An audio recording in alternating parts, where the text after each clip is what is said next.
우리 교회에서도 기도원에서도 제가 신명기 구절 말씀을 가지고 설교할 때마다 이 이야기를 드리는 것 같아요. 또 들으시는 분도 계시겠지만 우리가 뭐 공부 같은 걸 해도 그렇잖아요. 복습이 중요합니다.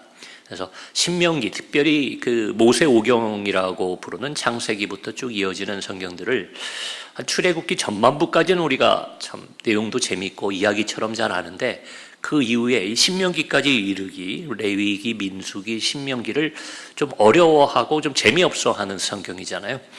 그래서 특히나 영어로 하면 매핑, 지도를 그려놓는 것이 중요한데, 이 신명기의 전체를 제가 지도 그리듯이 설명을 몇 번 드렸어요. 그래서 제일 중요하게 말씀드리는 건 신명기가 언제 어떤 의도로 이 내용이 기록된 것인가를 아는 것, 그것이 신명기를 이해하는데 아주 중요한 키가 됩니다. 그게 뭔가 하면 이 신명기는요, 여러분 출애굽해서 가나안 땅을 향해 출발했던 이스라엘 민족이 광야 생활을 얼마 하게 됩니까? 그렇죠? 40년 동안 광야 생활합니다. 그래서 이 신명기가 기록된 것은 광야 생활 거의 40년이 되던 때예요. 바꿔 말하면 광야 생활이 끝나는 겁니다. 끝나면 이제는 뭐가 시작되는 겁니까? 가나안 시대가 시작되는데, 바로 그 사이죠. 모세의 나이는 당시 한 120세가 되었다고 그래요. 모세가 120세가 돼서 이 요단강만 건너가면 이제 가나안 땅에 들어가는데, 하나님께서 말씀하시기를 너와 출애굽 함께 했던 어른들은 그 땅에 들어가지 못한다, 이렇게 말씀하셨죠. 그 이유에 대해서는 여러분 잘 알고 계실 겁니다. 자, 그럼 이제 모세는 못 들어가요. 그러면 누가 들어갑니까? 여호수아의 그 지도를 따라서 여러분 젊은 세대들이 가나안 땅에 들어가게 돼요. 그들은 그곳에 들어가 전쟁도 해야 되고 정착해서 살아가게 됩니다. 거긴 약속의 땅이었어요. 자, 그곳에 들어가지 못하게 된 모세가 여호수아와 또 젊은 세대들을 떠나 보내면서 마지막으로 요단강 건너기 전에, 그러니까 여기 8절에 그런 표현이 나오는 거예요. 여기에서는 광야 시대를 얘기하죠. 그런데 너희가 거기에서는 저 요단강 건너편에 가나안 땅을 바라보면서 모세가 남겼던, 굳이 뭐 표현하자면 세 편의 설교가 모아져 있는 것이 신명기다, 이렇게 생각하시면 돼요. 어떻게 보면 유언과도 같고 다음 세대를 향한 당부와도 같은, 민족의 지도자였던 모세, 또 하나님의 사자였던 모세의 마지막 당부의 이야기가 신명기라는 겁니다. 제가 세 편의 설교다 이렇게 말씀드린 이유가, 크게 나누면 세 가지 주제로 이 모세가 마지막 당부를 남기게 돼요. 1장부터 4장까지는요, 모세가 어떤 얘기를 하냐면 너희는 광야에서 배웠던 그 교훈을 기억해야 된다, 이렇게 이야기하는 겁니다. 여러분, 광야에서 배운 교훈을 기억하라. 과거에 대해서도 우리가 두 가지 입장이 있는 것 같아요. 과거를 잊어서는 안 된다라고 말하는 사람이 있는 반면에, 과거는 좀 매이지 말고, 과거에 매이지 말고 흘려보내라, 이렇게 얘기합니다. 저는 두 가지 다 맞다고 생각합니다. 다만 그 내용, 어떤 과거냐가 중요한 거죠. 여러분, 과거에 있었던 것 중에 잊지 말아야 될 게 있고 어떤 건 흘려보내야 될 게 있다는 거예요. 때로는 어떤 사람들이 너무 과거의 상처에 매여가지고, 그걸 뭐 심리학자들은 트라우마라고도 하는데, 그것 때문에 현재를 제대로 살아가지 못하는 사람들이 있어요. 과거의 아픔, 배반당했던 기억, 슬픈 기억들 때문에 오늘을 살아가는데 기쁨을 잃어버린 사람들이 있다는 거예요. 자, 그런 경우에는 여러분 과거에 매이지 말고 과거를 잊어버려야 됩니다. 그런데 여기 모세가 얘기하는 것처럼 광야에서 배운 교훈, 과거의 40년의 그 교훈을 기억하라라고 할 때, 여러분 과거에, 그것이 때로는 아픈 기억이라 할지라도 그 안에서 교훈이 있었다면 그것은 잊지 말아야 된다는 거예요.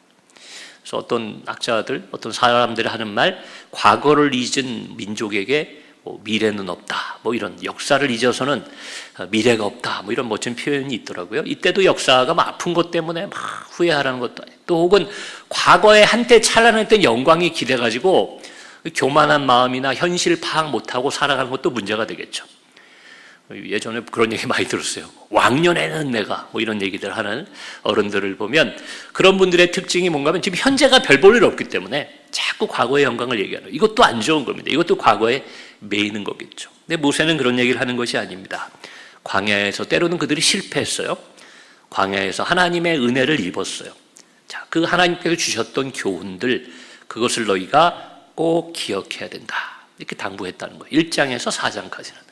자, 5장부터 26장까지는요. 어떤 이야기를 모세가 남기나 하면 이 거룩한 백성들, 이 거룩하다는 건 이스라엘 백성을 부를 때 아브라함 때부터 하나님이 이스라엘 민족을 부를 땐 하셨던 얘기가 있습니다. 내가 거룩하니 너희도 거룩하라. 그래서 거룩한 사람이라고 하면 실제 행동이 그렇든 아니든 간에 당시에 구별되어 살아가는 이스라엘 민족을 얘기합니다. 그들을 위해서 율법과 규례, 광야에서 그들이 십계명을 중심으로 율법을 받게 되잖아요. 그래서 절기가 어떻고 뭐 어떤 때가 되면 어떻고 제사법은 어떻고 상호간의 사람들과의 관계는 어떻게 해야 되고 이러한 규례와 율법을 배웠는데 그것을 재확인해야 된다 얘기합니다. 자, 왜 이런 말을 했을까요? 이제 가나안 땅에 들어가면요, 거기는요 빈 광야와 같이 빈 땅이 아니에요. 이스라엘 민족만 있는 것이 아니라 가나안 거민들이 살고 있습니다. 그들과 섞이게 될 때에 그들은 그동안 살아왔던 문화가 있어요. 하나님의 율법을 따라 무엇을 먹고 무엇을 먹지 말고 어떤 날에는 어떻게 해야 되고 안식일은 어떻게 지키고, 근데 전혀 그것이 다른 곳에 가게 되는 거예요. 다른 문화가 존재하는 것. 그러니까 이때에 율법과 규례를 재확인하라는 모세의 당부는 어떤 의미에서는 그 공간, 가나안이라는 지역, 공간에서의 거룩함을 얘기하는 겁니다. 구별되라는 거죠. 다르게 살아야 된다. 너희는 그들과 달라야 된다. 그러려면 어떻게 살아야 됩니까? 라고 하나님께 질문했을 때 주신 답이죠. 율법과 규례를 잘 지키고 그것을 늘 확인하고 살아라. 자, 이게 제일 길게 돼 있어요. 율법에 관한 얘기이기 때문에 5장부터 26장까지 절반이 넘게, 훨씬 넘게 그 내용을 차지하고 있습니다. 끝으로 모세의 마지막 당부는 무엇이었나? 세 번째 27장부터 끝장 30장까지 시대가 바뀌어도 영원한 하나님의 언약을 기억하라 라고 얘기합니다. 여러분 이건 뭘 뜻하겠어요? 물론 지금 모세 그 세대는 광야에서 머물게 되고 그리고 다음 세대가 넘어가는 그거죠. 여호수아를 중심으로. 근데 가나안에는 이제는 정착해서 살게 되잖아요. 거기서 자녀를 낳고 이스라엘 민족이 계속해서 대를 이어가게 됩니다. 자, 그때에 하나님의 언약은 우리에게 주신 것도 맞지만 이 언약은 세대가 바뀐다고. 혹은 리더가 지금 바뀌었죠. 모세에서 여호수아로 바뀌었다고 그래서 하나님의 그 축복의 약속이 끊어지거나 끝난 것이 아니다 얘기하는 거예요. 그것은 이어질 거고 갱신되는 거예요. 우리가 뭐 부동산 계약을 맺고 전세, 월세 계약을 맺으면 갱신이라는 말 쓰잖아요. 2년 계약이 끝나면 뭐 어떤 때는 별 말이 없으면 자동으로 갱신되는 겁니다. 뭐 이렇게 설명할 때가 있어요. 여러분 이어지는 거예요. 이어지는 거지만 어찌됐건 한 세대가 끝나고 다음 세대로 넘어갈 때 그 언약을 재확인하고 갱신해요. 이건 창세기 때부터 나온 얘기입니다. 그래서 하나님께서 아브라함에게 약속하시잖아요. 내가 너의 자손들에게도 복을 주겠다. 그러면 그렇구나 넘어가는 게 아니에요. 아브라함 다음에 이삭 때에 하나님이 또 나타나서 그러죠. 내가 너의 아버지 아브라함의 하나님인데 이제 너의 하나님이 될 거다. 약속은 달라지지 않지만 갱신되는 겁니다. 이제 그러한 것들을 기억하고 너희가 가나안에 살아갈 때 계속해서 다음 세대에게 그 약속을 갱신하라. 이 부탁으로 모세의 마지막 세 편의 설교가 끝나게 됩니다. 여러분 오늘 저희는 그 가운데에서 12장의 한 세 절을 읽었어요. 여러분 이 12장은 제가 지금 말씀드린 분류에 따르면 어디에 들어갑니까? 두 번째 설교. 거룩한 백성을 위해서 율법과 규례를 기억하라. 그 율법과 규례 중에 이 12장은 특별히 예배에 관한 말씀이 나옵니다. 제가 예배라고 그랬지만 그 읽어보시면 예배란 말은 안 나와요. 대신에 제사가 나오죠. 오늘 저희가 읽은 6절에도 여러 가지 제사와 제물 드리는 것이 나옵니다. 여러분 당시의 제사라는 것은 오늘날로 따지면 제가 아까 읽을 때 6절 보시면 여러분 제가 다시 한번 읽어드릴게요. 너희의 번제와 너희의 제물과 너희의 11조와 너희 손의 거제와 너희의 서원제와 낙헌 예물과 너희 소와 양의 처음 난 것들을 너희는 그리로 가져다가 드리고 이렇게 돼 있으니까 야 이거 뭐 하나님 앞에 드리라는 얘기인가 보다. 그러니까 오늘날로 따지면 이걸 문자적으로 보면 뭐 헌금이나 헌물을 떠올리게 되는데 당시 예배는 이게 다였다는 거예요.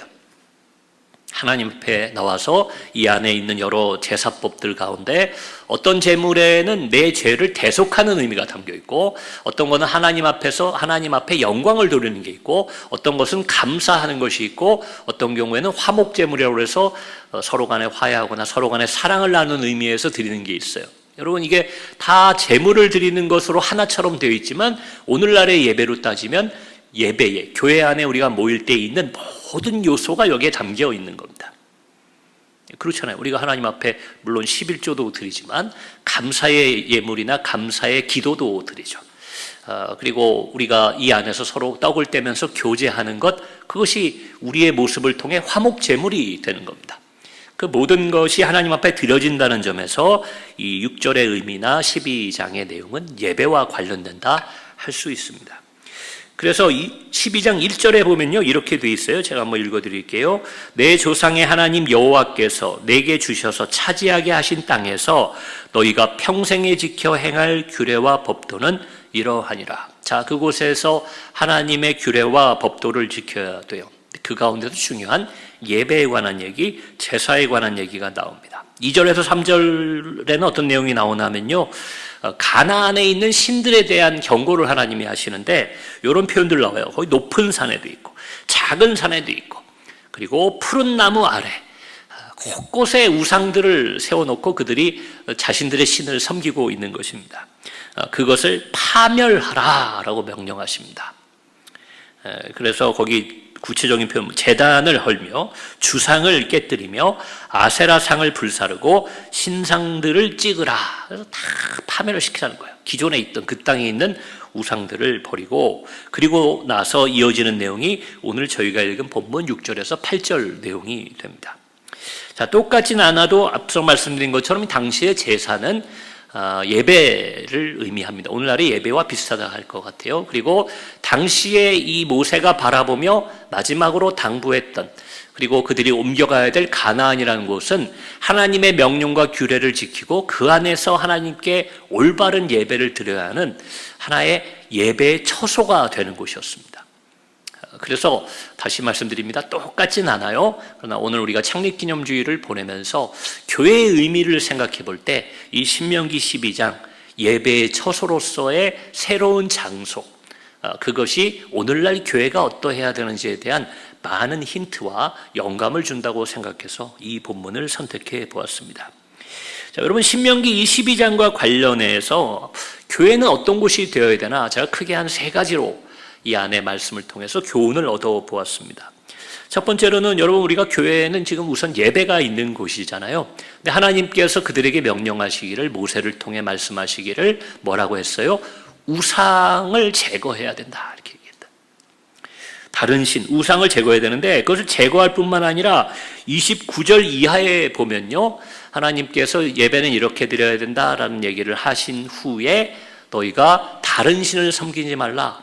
그러니까 있는 것을 없애는 것도 중요한데, 그리고 그곳에서 하나님 앞에 예배를 드리는 예배자의 삶을 살면서 다른 신을 또 섬기게 되는 것도 경계한 거예요. 그럼 병원에 가서 치료받을 때 늘 그렇죠. 치료받는 것도 중요합니다. 제거하는 것 중요하죠. 질병을, 아픔을, 종양을 제거하죠. 그 다음에는 또 뭐해요? 재발하지 않도록 주의해야 돼요. 같은 병을 또 앓지 않도록. 여러분, 그게 바로 이 안에 나와 있는 거예요. 교회라는 곳은, 예배를 드리는 곳은 어떠해야 되느냐? 우상이 제거돼야 됩니다. 그래서 우리가 예배 장소를 어디로 할까요? 그런데 아무리 경치 좋고, 우리 여기 경치 좋고 그러니까 우리 기도는 얼마나 좋아요? 절에 가서 교회 하긴 어렵잖아요. 그렇잖아요. 예배 드리는데 십자가가 있어야지, 부처님 상이 있는 곳에서 예배 드리면 좀 안 되잖아요. 제거하는 것이 맞습니다. 그런 요소들을 제거해야 돼요. 그리고 동시에 여러분, 여기에 중요한 거예요. 하나님 앞에 예배를 드리는 곳에 우상이 다시 들어와서는 안 된다는 거예요. 여러분, 당시에 가나안 땅에서 말하는 그 우상이라는 것은 종교적 의미만 있는 것이 아니에요. 토속신앙이나 민속신앙 같은 걸 보면 우상이 만들어지는 과정은 그들의 생계나 혹은 그들의 문화와 밀접한 관계가 있습니다. 그래서 어떤 신을 섬기느냐에 따라서 그들의 생활이나 문화나 그들의 여러 가지 성향들이 달라지는 경우들을 보고, 또 거꾸로 문화인류학자들의 말을 보자면 그들의 성향이나 그들이 원하는 것이나 그들의 삶의 모습이 그들의 종교에 영향을 미치게 된다는 겁니다.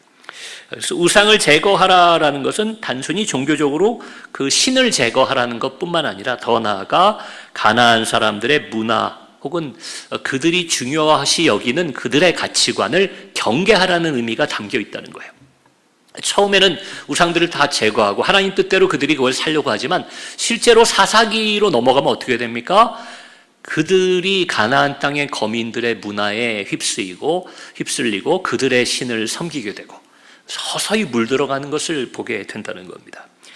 같은 말이에요. 우리가 예배를 드리고 교회 생활을 할 때에 오늘날에 당연히 이단이나 타 종교를 경계해야 될 필요가 있어요. 그들과 원수돼서 싸우라는 게 아니라 그러한 요소들이 교회 안으로 들어오는 것을 막을 필요가 있죠. 그러나 그렇게 좁은 의미에서만의 우상을 타파하는 것이 아닙니다. 오늘날 우리 안에 우리도 모르게 스며 들어와 있는 세상과 구별되지 않는 세상의 세속적인 것들, 세상의 욕심들, 세상의 합리적인 것들, 우리가 그걸 알긴 알아야 돼요. 왜 오늘날 교회가 이런 문제가 있습니까? 목사님, 세상에 요즘 다 이렇게 돼 있기 때문에 교회도 그 영향을 받는 것 같습니다. 그걸 분석하고 아는 건 좋은데 여러분, 그러니까 그럼 우리도 그렇게 삽시다 이쯤 되면 하나님을 섬긴다고 말하고 하나님 앞에 제물을 드리고 한편으로 아세라 신에게 바알 신에게 제물을 바쳤던 당시 사사기에 나오는 잘못된 우상, 하나님은 분명히 모세를 통해 명령하셨는데 다시금 우상, 다른 신을 섬기게 된 이스라엘의 모습이 오늘날 한국교회의 모습으로 바뀔 수 있다는 것을 우리는 생각하고 경계해야 될 줄로 믿습니다. 이게 첫 번째, 교회라는 것은 우상이 제거돼야 돼요. 내 욕심을 따라 내가 편리한 것을 따라 세상적인 것, 하나님의 명령보다 다른 것이 우선시 돼서는 안 된다는 것입니다. 두 번째로는 7절에 보면 나오는 표현인데요. 제가 한번 읽어드릴게요. 거기 곧 너희의 하나님 여호와 앞에서, 이건 가나안 땅을 의미하지만 하나님 앞에 이제 새롭게 평생에 걸쳐 예배를 드려야 될 처소, 교회라고 생각하고 봐도 괜찮을 것 같아요. 여호와 앞에서 먹고 너희의 하나님 여호와께서 너희의 손으로 수고한 일에 복 주심으로 말미암아, 이제 가나안 땅에 들어가 살게 되면 이제 수고하고 정착해 살아가는데 하나님이 복을 주시기 때문에 너희와 너희의 가족이 즐거워할지니라. 여러분 이제 보세요. 교회라는 곳은 어떤 곳이 되어야 되느냐? 복을 받는 곳이 되어야 된다는 거예요. 이거 당연한, 목사님 당연한 얘기를 하세요. 그럴 수 있어요. 우리가 교회 나올 때는 복 받고 문제 해결 받고 이런 것을 기대하고 나오는 경우가 많기 때문입니다. 근데 언젠가부터 우리의 신앙생활이 고역이 되어 가는 것 같아요. 보면 저도 주변 분들 보면 무의식적으로 그런 표현 하시는 분들이 계세요. 아이고, 이번에 내일 쉬는 날인데, 그러니까 주일 말고요. 내일 쉬는 날인데, 좀 좋은 계획이 있으세요? 그럼 한숨 푹 쉬시세요. 아유, 내일도 교회 가야 돼요. 일이 있어가지고. 이건 복을 받는 곳이고, 여기 보면 나뿐만 아니라 우리의 가정이 다 즐거워하는 곳이 예배 처소인 교회가 되어야 되는데 언젠가부터, 특별히 또 누가 그러겠어요? 초심자들은 그러지 않아요. 신앙생활 오래한 교회의 일꾼들, 교회 직분자들이 교회에 가는 걸 그렇게 즐거워하지 않아요. 교회에 있는 걸 즐겁게 여기지를 않아요. 복을 받는 곳이라기보다는 뭔가 내가 와서 고생하고 시간을 빼앗기고 내가 뭘 드리는 곳이라는 생각이 우리 안에 많아졌는지, 여러분 이런 생각, 내가 수고한다는 생각, 나의 생색을 내는 곳이 교회가 되어버린 것이 아닌가 생각을 하는 거예요. 여러분, 하나님께 복을 구하고 받는 것, 우리의 기도가 응답되는 것, 그것이 교회여야 됩니다. 거기서 더 나아가서는 어떻게 해야 되냐면 우리가 서로 사랑하고 서로 도와주고 서로 복을 이렇게 빌어줌으로써 여러분, 우리가 서로를 통해 사람을 통한 복을 받는 것도 교회가 되어야 된다는 거예요. 그리고 직접적으로는 여러분, 저는 우리 교회에 오고 우리 기도원에 오면 일단 먹는 걸 너무 잘 먹잖아요. 먹는 복이, 먹을 복이 있어요. 기도원에 오고 교회에 오면 먹을 복이 있습니다. 여러분, 그러니까 오고 싶잖아요. 요즘 지난주에도 제가 가르치는 우리 제자들, 또 졸업생 전도사님들이 기도원 예배에 한 15명 오셨었어요. 근데 그분들이 기도 많이 하는 분들이니까 저한테 그러는 거예요. 감사하면서도 마음이 아팠어요. 목사님, 제가 기도원을 여러 군데를 다닌다는 거예요. 전도사님들이고 신학생들이 기도원을 막 다니는데 과거에 비해서는 다 텅텅 비어있다는 거예요. 사람이 없어요. 근데 여기는 어떻게 월요일에 북적북적하고 너무 좋네요. 뜨겁고 좋네요. 그러는 거예요.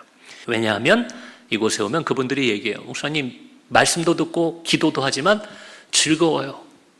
행복해요. 좋은 자연을 보고 좋은 분들을 보고 좋은 음식을 서로 나누는 그 시간이 행복하고 즐겁고 근심을 잊을 수 있어서 좋다는 거예요.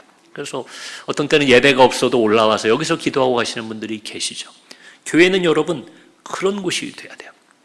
힘든 곳, 부담되는 곳, 아니, 복을 받고 즐거운 곳이 돼야 되는 것이 교회인 것을 기억하시기 바랍니다. 끝으로 세 번째는 8절에 나오는 얘기예요. 읽어드립니다. 우리가 오늘 여기에서는 각기 소견대로 하였거니와. 광야 생활을 할 때에 이스라엘 민족은 각기 소견대로 했다는 거예요. 그래서 그러다 보니까 어떤 때는 그들이 재앙을 만나기도 하고 어떤 때 하나님께 벌을 받기도 했던 것, 그들에게 기억하라고 얘기하는 겁니다. 너희가 거기에서는 그렇게 하지 말지니라. 여러분, 교회는 다른 말로 하면 하나님 나라의 축소판이라고 할 수 있습니다. 하나님 나라가 이 땅에 이루어진다 할 때 여러분, 교회에도 그것이 없는데 사회에 우리가 그걸 어떻게 만들어내겠어요? 과거에는 기독교인들이 가는 거 직장에서도 그렇고 학교에서도 그렇고, 저도 기억나네요. 제가 고등학교 때 성령 체험도 하고 열심히 곽선임 목사님 섬기시던 소망교회에서 신앙생활할 때 우리 고등학교에 우리 소망교회 선후배들 친구들하고 제가 다니는 고등학교에 신우회를 만들어서 점심시간에 모여서 고등학생들끼리 기도회도 하고 기도 제목 나누고 했던 그 기억이 납니다. 그러니까 우리들이 그곳에 모이게 되면은 거기서 선배를 보자. 저분도 교회를 다니는구나. 저 형이 소망교회 다니는 분이구나. 우리가 이렇게 얼굴을 보잖아요. 그러면 학교 안에서 행동들을 조심하게 해야 돼요. 욕도 좀 조심스럽게 남고니까 얼마나 욕들 많이 하고 싸움도 많이 해요. 그래도 후배가 보고 있으면 내가 그래서는 안 되지. 쓰레기 같은 것도 학교에다 함부로 안 버리고 그랬던 기억이 납니다. 여러분, 하나님 나라를 사회에 만들기 위해서 우리의 믿음의 선배들은 그렇게 살았어요. 왜냐하면 교회에서 그것을 맛봤기 때문입니다. 요즘 왜 우리가 사회에서 영향력이 없어져 갈까요? 교회라 그러면 세상이 왜 고개를 절레절레 할까요? 여러분, 사회는 둘째치고 교회 안에서 하나님 나라를 구현하지 못한다는 겁니다. 하나님 나라를 교회 안에서 구현하기 위해서는 여러분 제일 먼저 알아야 될 게 좀 법적인 내용인 것처럼 들리지만, 여러분, 하나님 나라의 주권은 어디에 있겠어요? 우리 얼마 전에 대통령 선거할 때 여러분, 우리나라의 주권은 누구에게 있어요? 그러면 국민에게 있잖아요. 하나님의 나라의 주권은 여러분 교인에게 있는 게 아니에요. 목사에게 있는 것이 아닙니다. 하나님께 있는 거예요. 그러니까 하나님이 인정 안 하면 우리가 천국에 못 들어가는 거와 우리가 그 이유가 여기에 있다는 거예요. 그래서 광야의 교훈이라는 것은 자기 소견, 자기 마음대로 했다가는 어려움을 당한다는 것이에요. 하나님께 벌 받는 건 둘째 문제고 자신들의 잘못으로 어려움을 겪게 됐던 거죠. 여러분, 과거에 좀 우리가 그런 얘기 했던 기억이 납니다. 교회에 이제 민주주의가 돼야 된다, 이런 얘기 하는 분들이 많았어요. 교회가 너무 독재를 한다. 여러분, 하나님은 독재를 하시는 게 맞습니다. 다만 과거에 왜 우리가 교회에 민주주의가 들어와야 됩니다라고 얘기했냐면, 하나님의 독재가 아니라 목사님이나 몇몇 교회 리더가 독재를 했기 때문에 그것에 대한 반감으로 차선책으로 나온 게 좀 여러 가지 당회도 하고 사무총회도 하고 민주적으로 그것을 하자 얘기를 했던 거예요. 하나님 잘못이 아니라 사람의 잘못으로. 만약에 모세가 하나님 뜻대로 안 했다 그러면 여러분, 모세를 하나님이 심판하셨겠죠. 잘 생각해 보셔야 돼요. 여러분, 민주주의라는 것이 필요한 이유는 최선의 결정을 하기 위해서 정치적으로도 필요한 거고, 다수결의 원칙이 그래 중요한 겁니다. 최고는 아닐지 몰라도 가장 그래도 개중 나은 것, 최선을 하기 위해서 여러 의견을 들어보는 것이 민주주의예요. 그러나 하나님은요, 우리를 창조하시고 저와 여러분뿐만 아니라 이 세계를 만드신 하나님은요, 하나님의 뜻이 최선이자 더 나아가 최고가 되는 것을 여러분 믿으시기 바랍니다. 목사님의 뜻대로 하면 안 돼요. 누가 교회에서 좀 힘이 있는 분 뜻대로 해서는 안 됩니다. 그러나 그렇다고 해서 각자의 소견대로 의견을 내서 다수결로 합시다, 여러분, 그건 교회가 아니라는 거예요. 하나님의 뜻대로, 이미 주신 말씀대로, 당시로 얘기하면 하나님 주신 율법대로 살아가는 것이 여러분 왜 옳으냐? 하나님을 위해서이기도 하지만 그게 우리에게 제일 좋은 것이었기 때문에 그래요. 여러분, 또 오해하실까 봐 덧붙이면, 물론 사소한 일들은요, 여러분 우리가 소견대로 하고 회의도 해야 돼요. 예를 들면 우리 좀 날 풀리고 좀 선선해질 무렵 되면 우리 교회 또 가을 소풍 갈 텐데, 가을 소풍 어디로 가면 좋겠습니까? 제가 성경을 막 찾아가지고 혹은 제가 3일 금식기도 다녀와가지고 하나님이 어디로 가라고 합니다. 남이섬으로 가랍니다. 여러분 그럴 필요는 없잖아요. 그거는 여러분 여전도회가 회의를 하든 우리가 뭐 서로 의견 나눠가지고 여기가 좋겠습니다. 여러분 그거 민주주의로 하는 거예요. 우리 다음 주에 점심 메뉴 뭘로 할까요? 기도합시다. 여러분 그렇게 할 필요는 없어요. 때로는 뭐 그렇게 해야 되는 일들이 가끔 있겠지만 그때는 민주주의로 하고 내 뜻대로 아니더라도 또 남의 의견대로 하고 그러다 보면 여러분 사람이니까 좀 서운할 때도 있고 좀 다툼도 생기는 거예요. 그러나 교회가 어찌해야 되는지 우리가 앞으로 사람들을 어떻게 대해야 되는지 여러분 하나님의 뜻대로 움직여야 될 일에 대해서는 내 뜻이 아니라 목사님의 뜻이 아니라 하나님 말씀의 뜻에 귀를 기울여야 되는 것을 기억하시기 바랍니다. 이 세 가지가 있다면 우리 교회는 하나님 기뻐하시는 교회가 될 것입니다. 다시 정리해 말씀드립니다. 우상이 제거되어야 돼요. 세상의 가치관, 세상이 좋다고 하는 것을 똑같이 따라갈 것 같으면 여러분 왜 여기 있습니까? 학생들은 학원 가면 되고요. 우리는 뭐 취업 박람회나 사업 설명회 이런 데 따라다니면 되고 건강 강좌하는 데를 가면 돼요. 우리는 어떤 것이 가장 복받는 것인지를 알고 있는 사람들이기 때문에 여러분 세상의 우상들을 제거하고 하나님 뜻 앞에 예배 드려야 합니다. 또한 교회는 즐거운 곳이 되어야 돼요. 부담들은 좀 내려놓으시고 제 말버릇 중에 하나 있잖아요. 부담 갖지 마십시오. 부담 드리려는 거 아닙니다. 근데 요즘은 이게 제도권 교회에서 뭘 좀 잘못했는지 교회 한번 나오고 목사님 한번 만나려고 하면 그렇게들 부담스러워하세요.